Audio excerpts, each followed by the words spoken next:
बिस्मिल्लाहिर्रहमानिर्रहीम। अस्सलाम वालेकुम। हजीरा टीवी से आपका मेज़बान अब्दुल गफ़ार आपकी खिदमत में हाज़िर हूँ। नाज़रीन, एक अहम इशू लिए आपके सामने हाज़िर हुआ हूँ। गुज़श्ता दिनों मुल्क भर में पेट्रोल की कीमतों में यकायक बड़ी हद तक इजाफ़ा किया गया, जिसका इतलाक़ बैक वक्त मुल्क भर में हुआ। उसके साथ ये बात भी नोट की गई कि मुल्क के बेशतर शहरों में पेट्रोल नापैद हो गया अचानक, फ़ौरन। इन्हीं मौज़ूआत पर हम बात करेंगे कि क्या वजूहात हो सकती हैं कि कीमतों के इजाफे के साथ ही पेट्रोल की कमी वाक़ई हो गई। नाज़रीन, जहाँ तक हमारे इल्म में ये बात है, क्योंकि पेट्रोल की कीमतों को दो मराहिल में बढ़ाना था। पहले मरहले में उनकी कीमतें बढ़ाई गई और अंदेशा ज़ाहिर किया जा रहा था कि अगले चंद घंटों में एक और समरी जाएगी जिसमें पेट्रोल की मज़ीद कीमतें बढ़ाई जाएंगी। इस चीज़ को मलूज़ खातिर रखते हुए पेट्रोल पंप माफिया ने पेट्रोल को स्टोर कर लिया। और बिलखुसूस हजीरा की मैं बात करूँगा, गुज़श्ता 2 हफ्ते से, यानी जो गुजर चुके हैं पिछले 2 हफ्ते से, आवाम को बड़ी ज़बरदस्त अंदाज से जलील किया गया है, जिसको कहते हैं हम पहाड़ी में रज के जलील किया गया है। पेट्रोल होने के बावजूद पेट्रोल पंपों पर चौधराहट देखी गई है और अपनों को नवाजा भी गया है। मैं ऐनी शाहिद हूँ। मुख्तलिफ हजीरा के मुज़ाफ़ाती पेट्रोल पंप्स पर हेलमेट उतार के चेक किया जाता रहा है कि हेलमेट उतरे, चेहरा सामने आए, अगर उनका जानने वाला हो तो उसे कहा गया ज़रा कितार से साइड पे हो जाएं, आपको पेट्रोल दस्तयाब होगा। जबकि उसी कितार में मैंने देखा कि एम्बुलेंसेस भी खड़ी हैं, दीगर गाड़ियाँ एमरजेंसी की सूरत हाल में खड़ी हैं, लेकिन उनको माजरत की जा रही है। क्या ये इंसानियत है? खुदारा इसलिए तो इस एम्बुलेंस को तो पेट्रोल दिया जाता। मैंने देखा, मैं खुद इस चीज़ का यानी शाहिद हूँ। मैंने देखा एक पेट्रोल पंप है हजीरा के मुज़ाफ़ात में है।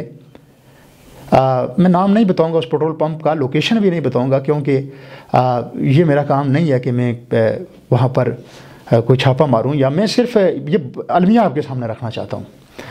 वहाँ पर मैंने देखा कि एक दिन पहले तकरीबन 10,000 लीटर का एक टैंकर पहुँचा और वो खाली हुआ, मेरे सामने तकरीबन खाली हुआ। 10,000 लीटर होता है या इससे ज़्यादा होता है, मुझे कंफर्म नहीं है, लेकिन मुझे यकीन है कि इससे ज़्यादा ही होता होगा। वो खाली हुआ और 24 घंटे से कम वक्त गुजरा था, और जब मैं वहाँ पर पेट्रोल के लिए गया तो कहा गया कि वो ख़त्म हो गया जी हमारे पास। ऐसा मुमकिन ही नहीं था, पॉसिबल ही नहीं है। कैसे हो सकता है कि 10,000 लीटर एक मुज़ाफ़ाती इलाका जहाँ पर ना इतनी पब्लिक ट्रांसपोर्ट है, ना इतनी पेट्रोल की खपत है, ना इतनी ज़रूरत है, ना इतनी डिमांड है, वहाँ पर 24 घंटे से कम वक्त, मतलब 12 घंटे में ख़त्म हो जाए। हुआ क्या कि उन्होंने उसको ज़ख़ीरा कर लिया, छोटे छोटे ड्रमों की सूरत में पीछे रख दिया, गैलनों की सूरत में छुपा लिया, मोटरें लगाकर टैंकियों में डाल दिया। ऐसा होता है यहाँ इस मुल्क में, और हम बड़े फ़ख्र के साथ मुसलमान कहलाते हैं। ज़रा के रबानों में झांकिए, आज देखिए, मुआवजा कीजिए। आज हालत आपके सामने है। कुछ दिन पहले तुर्की में ज़लज़ला आया, अमीर तरीन मुल्क है, माशी तौर पर मजबूत मुल्क है, पाकिस्तान से कम अज़ कम मजबूत मुल्क है। वहाँ पर बड़े बड़े पेट्रोल पंप जिनमें लाखों लीटर पेट्रोल मौजूद था, ज़मीन बोस हो गए, नामो निशान तक मौजूद नहीं है। बड़े बड़े दौलतमंद शख्स जिनको अपनी दौलत पर घमंड था, कब्र तक नसीब नहीं हुई। ये पेट्रोल पंप माफिया कहूँगा, बिल्कुल कहूँगा, क्योंकि आवाम को शदीद मुश्किलात में इन्होंने दो चार किया, शदीद मुश्किलात से दो चार किया। एम्बुलेंस तक पेट्रोल नहीं दिया गया तो क्या कहूँ मैं, इनको किन नामों से याद करूँ? मैं इनके लिए अच्छे अल्फाज तो नहीं कह सकता। ये इंसानियत की घटिया तरीन शक्ल है कि आपके पास चीज़ वाफर मिकदार में मौजूद है, छुपा दिया आपने, सिर्फ इसलिए कि गैर कानूनी नाजायज़ मुनाफा कमाया जाएगा, किसी शख्स की मजबूरी से फ़ायदा उठाया जाएगा। हरगिज़ ये इंसानियत नहीं है, और ये हमारे नबी करीम सल्लल्लाहु अलैहि वसल्लम का दीन नहीं है कि किसी शख्स की मजबूरी से फ़ायदा उठाया जाए। फिर दूसरी तरफ मैंने ये देखा कि इंतज़ामिया ने भी उस तरह से किरदार अदा नहीं किया जिस तरह से तवक्को की जाती है इंतज़ामिया से। पेट्रोल की शार्टेज होती है, चंद घंटों में इंतज़ामिया को मुतर्रिक होना चाहिए, चंद घंटों में इंतज़ामिया की दौड़ें लग जानी चाहिए, देखना चाहिए ये क्राइसिस क्यों जन्म ले रहा है और इसे क्यों ये पेट्रोल माफिया चौधराहट सी, अपनी चौधराहट सी इस पर इजारादारी जमा रखी है इन्होंने, और आवाम को जलील करवा रहे हैं। इंतज़ामिया का काम ही ये होता है, इंतज़ामिया शहरियों को उनके हकूक़ दिलवाती है, शहरियों के लिए आसानियाँ पैदा करती है। इसलिए किसी हद तक इंतज़ामिया ने सिटी की हद तक ज़रूर काम किया, हम अप्रिशिएट करते हैं उसको, लेकिन साइड एरियाज़ में मुझे कोई भी इंतज़ामिया का शख्स नज़र नहीं आया جس نے کسی پیٹرول پمپ کا پر وقت وزٹ کیا ہو، چیک کیا ہو، چیک اینڈ بیلنس رکھا ہو، تو خدارا اگلے کچھ عرصے میں دوبارہ اس طرح کا کرائسس جنم لینے کے خدشات موجود ہیں۔ انتظامیہ کو بہت چوکنا ہونا پڑے گا۔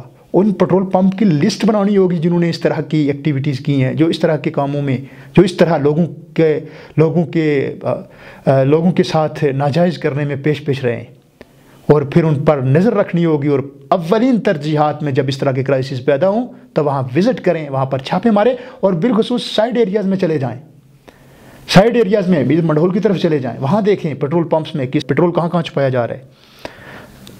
تو بہت بڑا المیہ ہے۔ باحثیت انسان بہت ساری ہمارے اندر خامیاں ہو سکتی ہیں، لیکن کسی شخص کی مجبوری سے، اور بالخصوص ایمبولینس اور مریض کی مجبوری سے فائدہ ہرگز نہیں اٹھانا چاہیے۔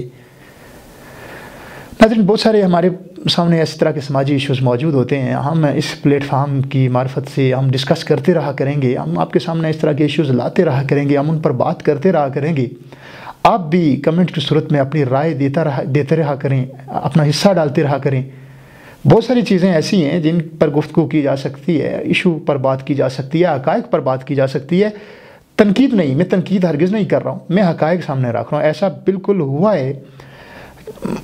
ہے، وہ چاہے زیادہ پیمانے پر ہوا ہو یا تھوڑے پیمانے پر ہوا ہو، وہ میں نہیں جانچ رہا ہوں، لیکن ایسا ہوا ہے جیسا میں کہہ رہا ہوں۔ مزید بھی ہم اس طرح کے سماجی ایشوز پر بات کرتے رہا کریں گے، جتنا ممکن ہو سکا معاشرے کی بہتری کے لیے ہم اس پلیٹ فارم سے کرتے رہا کریں گے۔ اگلے کسی مخصوص ایشو تک، مزید پروگرام تک مجھے اجازت دیجیے گا۔ اپنا بہت سارا خیال رکھیے گا، اور دعاؤں میں مجھے ضرور یاد رکھیے گا۔ اللہ آپ کا حامی و ناصر ہو۔